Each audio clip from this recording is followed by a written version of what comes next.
Hello everyone. आज हम class 10th के लिए बहुत ही इम्पोर्टेंट क्वेश्चन आंसर्स लाए हैं।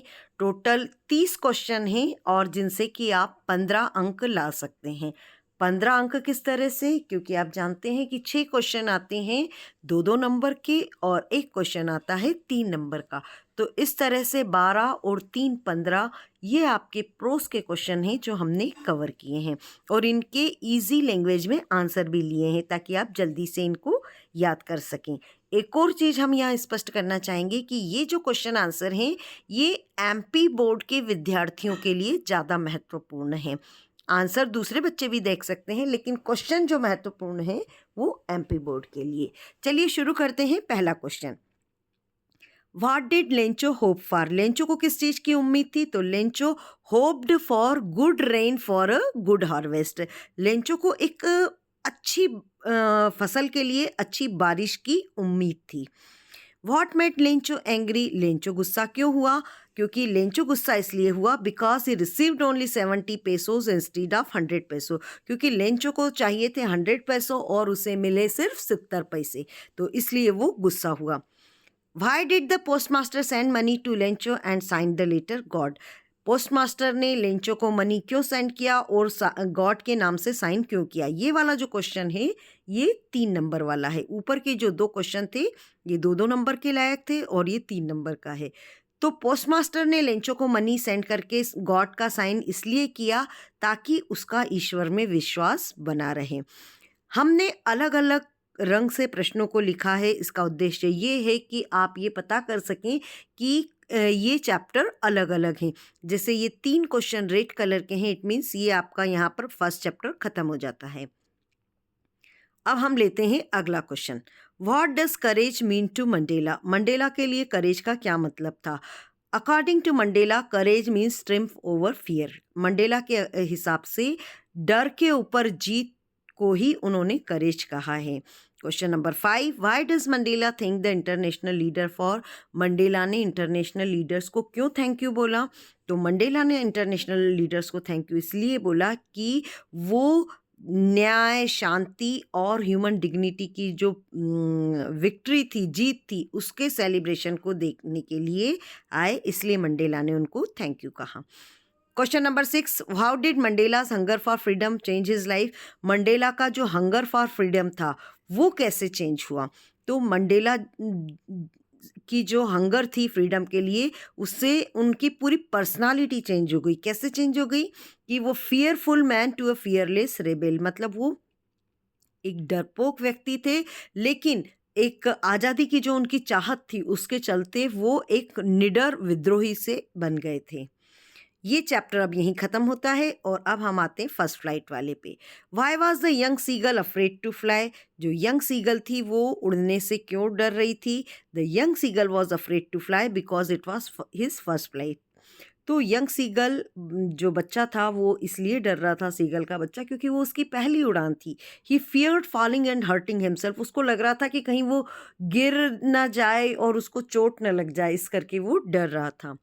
What compelled the young seagull to finally fly? किस कारण से जो यंग सीगल है वो उड़ सकी? तो किस वजह से वो मजबूर हुई? Hunger compelled the young seagull to finally fly. भूख के कारण वो मजबूर हुई कि वो उड़ सके। मतलब भूख जब उसको इतनी लगी और उसने उसकी मदर जब सामने उसके फिश लेके घूम रही थी तो वो भूल गई, तब वो डर को भूल के और वो उनके साथ में ही उड़ने लगा। अगला है ये ब्लैक एरोप्लेन का है। What mad the woman in the control centre look at the narrator strangely? तो जो महिला थी कंट्रोल सेंटर की वो नरेटर को इतना आश्चर्य से क्यों देख रही थी? इसका कारण ये है, the woman in the control centre looked at the narrator strangely because he was asking about black aeroplane but there was no other plane in the storm. क्योंकि नरेटर उनसे जाके ब्लैक एरोप्लेन के बारे में पूछते हैं जबकि कोई दूसरा प्लेन तो उस तूफान में था ही नहीं, इसलिए वो महिला जो कंट्रोल सेंटर में थी वो बहुत आश्चर्य में पड़ जाती है। ये क्वेश्चन 3 मार्क का आएगा और इसका जो अगला क्वेश्चन है 10 नंबर, ये भी 3 मार्क वाला है।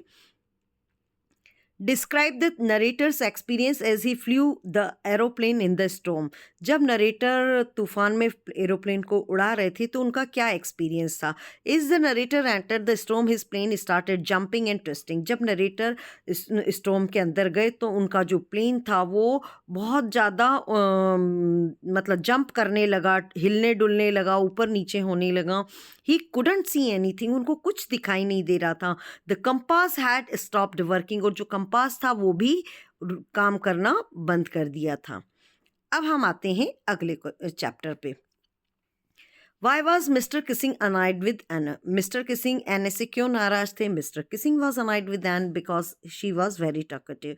तो एन जो स्टूडेंट थी उसके टीचर मिस्टर किसिंग इसलिए नाराज थे उससे क्योंकि वो बहुत बातें करती थी। तो ये ऑब्वियसली आप लोग भी देखते हैं, जो बच्चे बात करते रहते हैं तो टीचर्स उनसे नाराज होते ही हैं। Why did Anne want to keep a diary. Anne diary क्यों रखना चाहती थी। तो आंसर है Anne wanted to keep a diary because she had no friend. Anne इसलिए डायरी रखना चाहती थी क्योंकि एन का कोई दोस्त ही नहीं था। Why did Mr Keesing punish Anne. तो मिस्टर किसिंग ने एन को कैसे पनिश किया। Mr Keesing punished Anne by giving her extra homework to write an essay on chatterbox. Mr Keesing ने एन को एक्स्ट्रा होमवर्क दिया लिखने के लिए, और वो था चैटर बॉक्स के ऊपर निबंध लिखने का।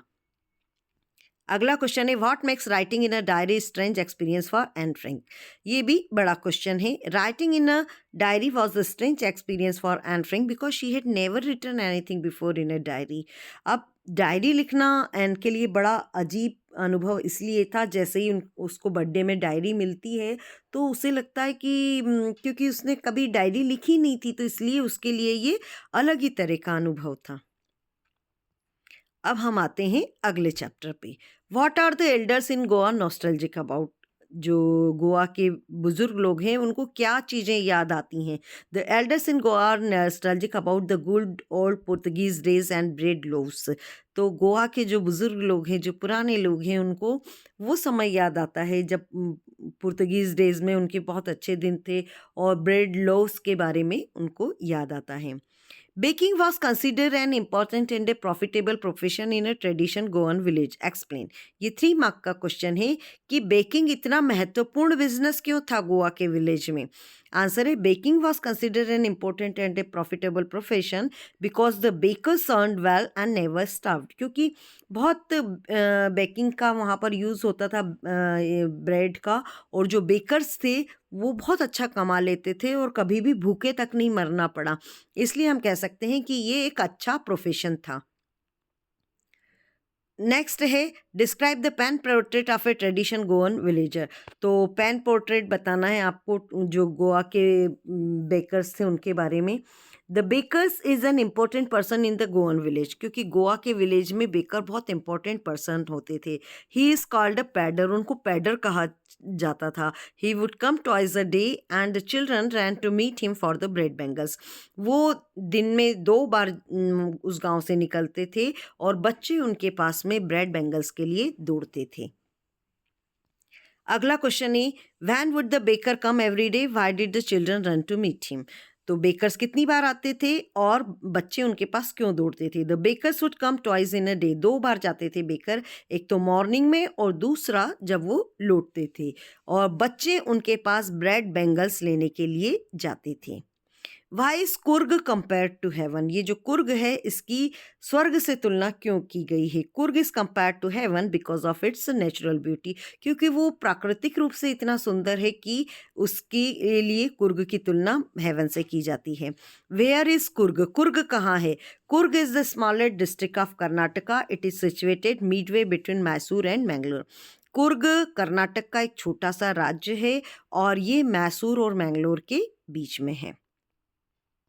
Next chapter what did Mij do to the box. Mij ने बॉक्स का क्या किया। मिज ने बॉक्स को छोटे छोटे टुकड़ों में फाड़ दिया।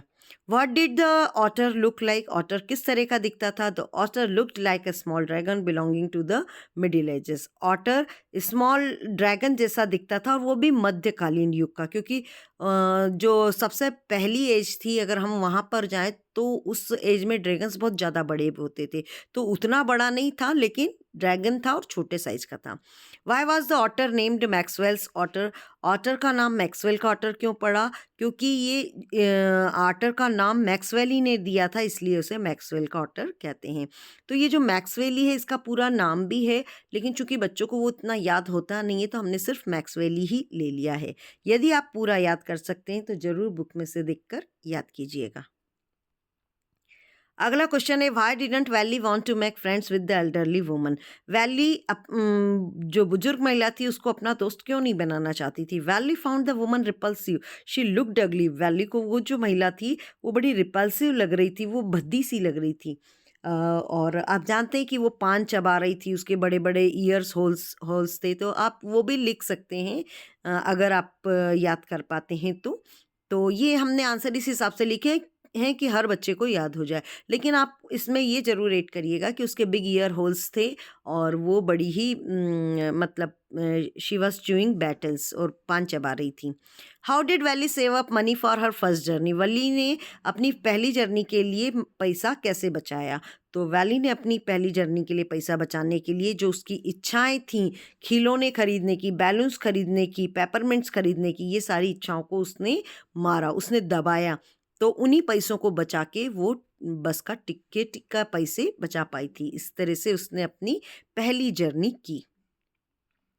अगला है, according to Buddha how can one attain peace of mind? Buddha के अनुसार व्यक्ति दिमाग की शांति कैसे प्राप्त कर सकता है? तो पीस ऑफ माइंड के लिए व्यक्ति को जो दुनिया के जो दुख हैं और तकलीफ हैं उनसे ऊपर उठना पड़ेगा।